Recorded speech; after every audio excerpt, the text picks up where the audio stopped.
இப்ப அவ சொன்ன விஷயங்கள் நிறைய எனக்கு யூஸ்ஃபுல்லா இருக்கு. ஸோ அவளுக்கு சாரி கலந்த ஒரு தேங்க்ஸும் சொல்லிக்கிறேன். இதுதான் என்னுடைய சக்சஸ் காரணம். இந்த பிசினஸ்ல என்னைய அழகு பார்க்கணும் அப்படின்னு நினைச்ச ஒரு உன்னதமான மனிதர். இன்னைக்கு அவர் என் கூட இல்ல. ஆ, அவர் என்ன மாதிரிலாம் நான் வாழணும்னு நினைச்சாரோ அந்த வாழ்க்கையை இன்னைக்கு நான் வாழ்ந்துட்டு இருக்கேன். அவர் கூட சேர்ந்து வாழ முடியலங்கிற ஒரு வருத்தம். சாரி சொல்லணும் அப்படின்னா என் மனைவிக்கு சொல்லணும்.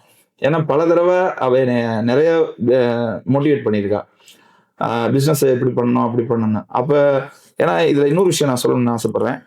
எனக்கு அப்ப ஆன்லைன் மார்க்கெட்டிங்ல எப்படி பிசினஸ் பண்றதுன்னு தெரியாது. ஆன்லைன்ல பிசினஸ் பண்றாங்கன்னு தெரியும். ம்.